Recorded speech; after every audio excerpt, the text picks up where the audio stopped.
कभी कभी जीवन हमें इस तरह परखता है कि हमें लगता है सब कुछ खत्म हो गया। हम मेहनत करते हैं, सच्चाई पर चलते हैं, किसी का बुरा नहीं सोचते, फिर भी परिस्थितियां बार बार हमें गिरा देती हैं। ऐसे समय में मन कहता है, क्यों, आखिर क्यों मेरे साथ? पर वहीं जीवन की यही कठिन घड़ी हमें हमारी असली पहचान दिखाने आती है। कृष्ण कहते हैं, जो धैर्य रखता है उसका साथी स्वयं भगवान होता है। क्योंकि धैर्य सिर्फ चुप रहना नहीं है, धैर्य एक विश्वास है कि अभी वक्त मेरा नहीं है, पर जब होगा तो दुनिया खुद पहचानेगी। समय आने पर तेरी पहचान खुद ब खुद गूंज उठेगी। और जो आज तुझे अनदेखा कर रहे हैं, वही कल तेरे प्रकाश में अपनी राह ढूंढेंगे। गीता का संदेश कर्म, श्रद्धा और प्रतीक्षा की शक्ति जीवन का रणभूमि। हर व्यक्ति के जीवन में एक कुरुक्षेत्र होता है। कभी वह मन का होता है, कभी समाज का, कभी परिवार का और कभी अपने ही भीतर का। लोग सोचते हैं कि युद्ध सिर्फ तलवारों से लड़े जाते हैं, पर असली युद्ध तो भीतर के संदेह, डर और मोह से लड़े जाते हैं। अर्जुन की तरह हम सब किसी न किसी क्षण पर खड़े होते हैं जब दिल कहता है, मैं नहीं कर पाऊंगा, और तब कृष्ण की वाणी आती है, कर्म करो, परिणाम मेरा काम है। इस एक पंक्ति में जीवन का पूरा रहस्य छिपा है। क्योंकि जब हम फल की चिंता छोड़कर सिर्फ कर्म पर ध्यान देते हैं, तब हमारा मन मुक्त होता है और यही मुक्ति असली शक्ति देती है। धैर्य का अर्थ शांत रहना नहीं, विश्वास बनाए रखना है।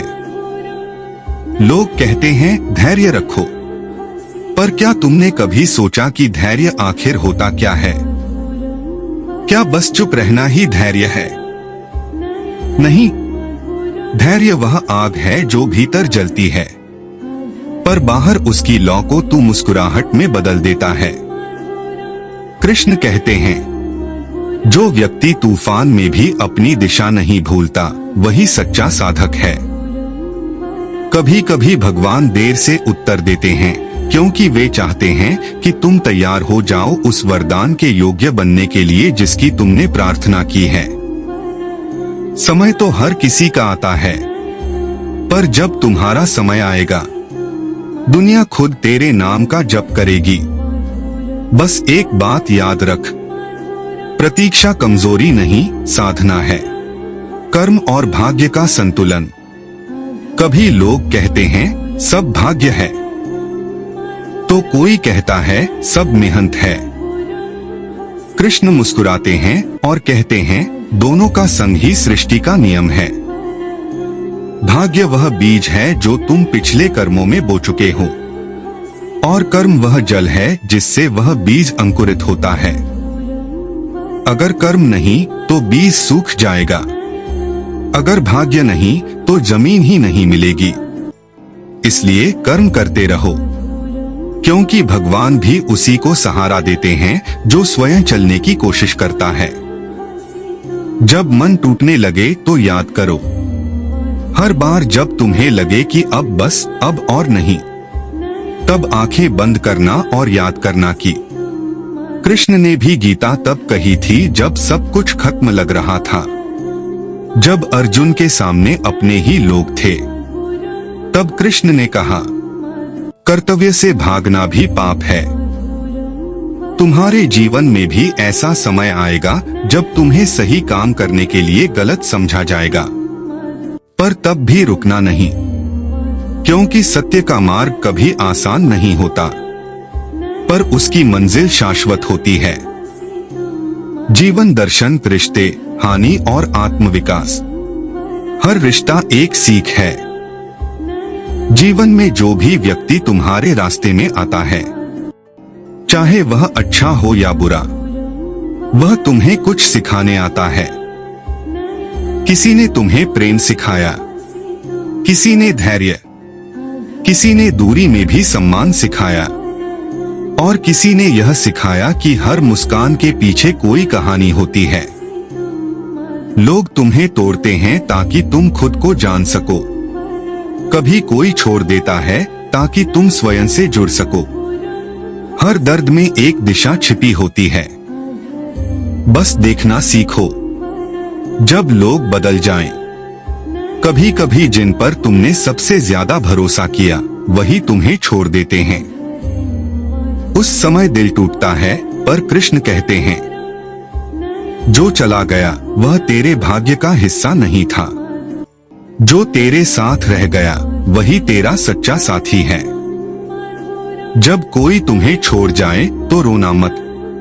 सोचना शायद अब भगवान तुझे किसी बेहतर व्यक्ति या अनुभव से मिलवाने वाले हैं। कभी कभी अकेलापन सजा नहीं होता, वह आत्मा का विश्राम होता है। विफलता का अर्थ, लोग असफलता को अंत मानते हैं, पर कृष्ण कहते हैं असफलता तो आरंभ है। जब एक द्वार बंद होता है तो दूसरा खुलने की तैयारी करता है।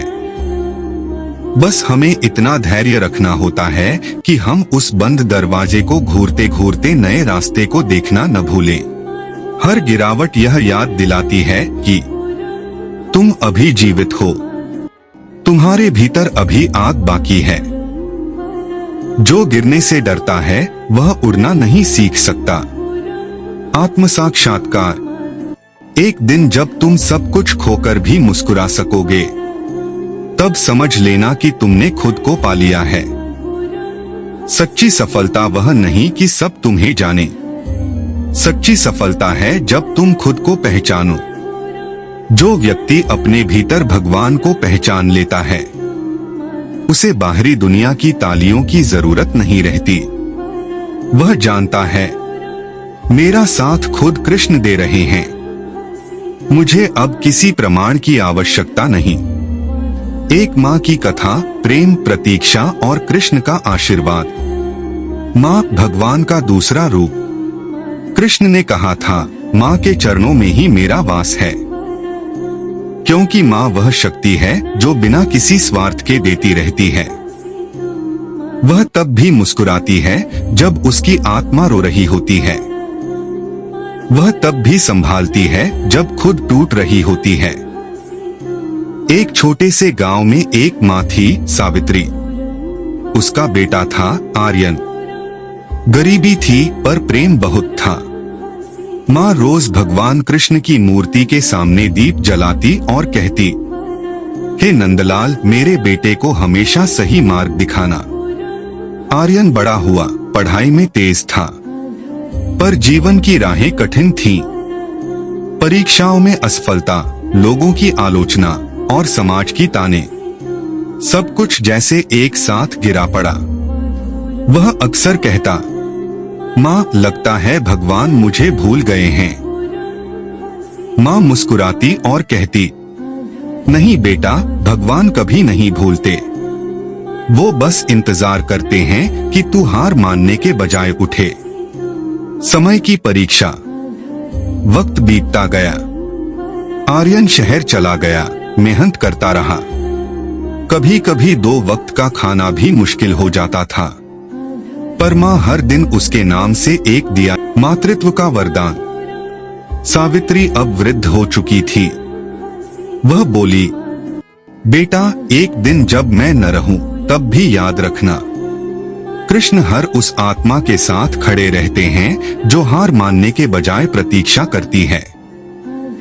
आर्यन ने माँ का हाथ थामा और कहा, माँ, अब मैं समझ गया हूँ, भगवान देर से देते हैं पर अधूरा कभी नहीं छोड़ते।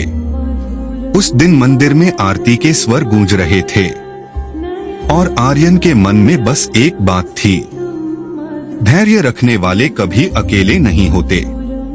उपसंहार, तुम्हारे लिए संदेश।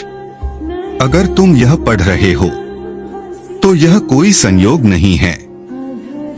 कृष्ण चाहते हैं कि आज तू यह जाने, जो तेरा है वह तुझसे कभी नहीं जाएगा, जो तुझसे गया वह तेरा था ही नहीं। धैर्य रख, कर्म करता रह और अपने भीतर भगवान का संगीत सुन। जब तेरा समय आएगा दुनिया तेरे नाम से प्रेरणा लेगी। कभी कभी भगवान जवाब नहीं देते, क्योंकि वह चाहते हैं कि तू खुद उत्तर बन जाए। और जब ऐसा होता है, तेरी पहचान खुद ब खुद गूंज उठती है।